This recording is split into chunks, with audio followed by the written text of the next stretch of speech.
Math also has a language.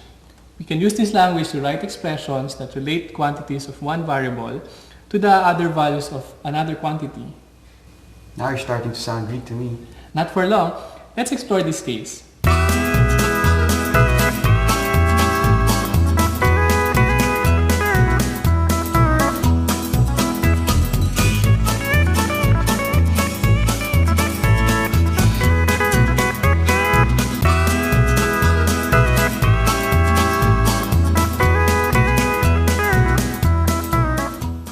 Complete the table to show 5 pairs of values.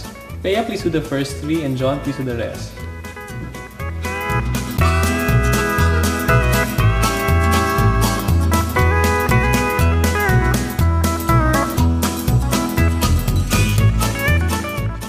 Are the quantities number of horses and amount of food eaten daily directly related or inversely related? Directly related. Why do you say so, Bea?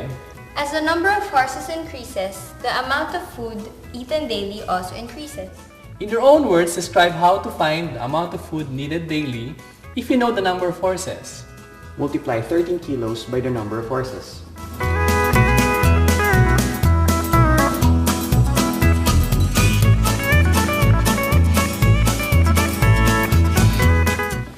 John, instead of writing the word multiply, I think we can use the multiplication symbol as 13 kilos times the number of horses. Yeah.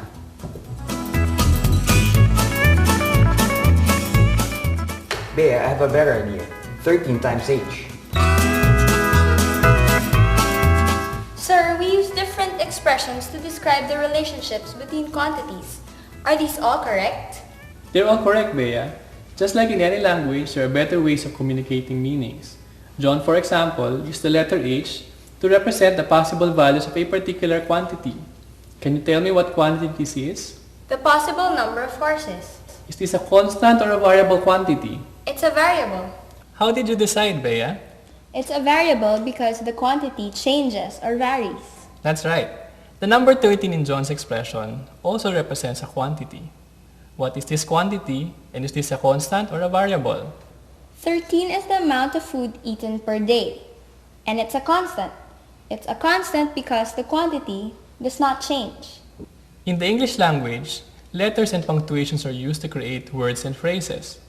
In the language of mathematics, letters, along with numbers and operation symbols, are used to create mathematical phrases called algebraic expressions.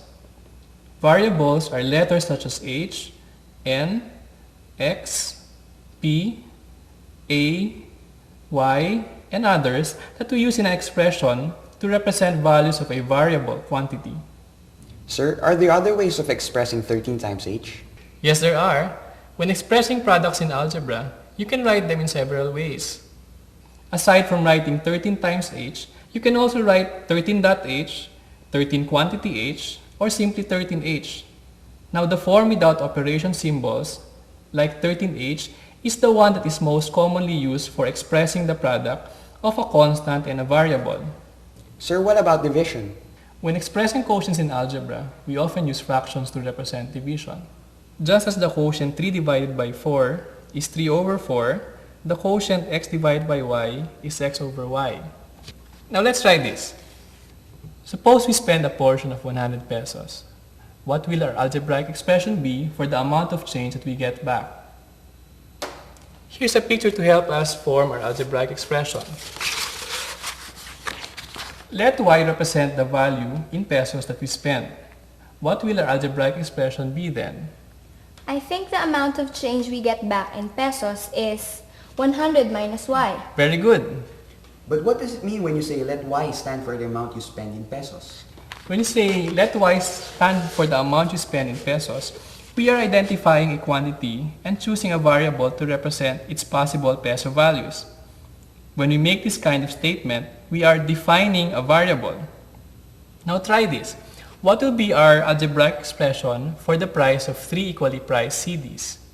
Let C stand for the price of each CD in pesos. The total price of all 3 CDs will be 3C.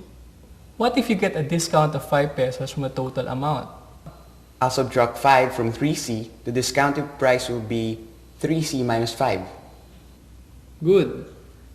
Sir, what does the parenthesis mean? We use parentheses to indicate that the operation for the quantity is done first. Let's change the situation and note the difference.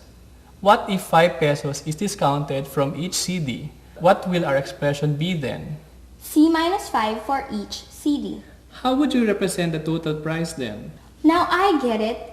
I have to put C minus 5 in parentheses first before I multiply this quantity by 3. Therefore, the total cost will be 3 times the quantity of C minus 5. Good.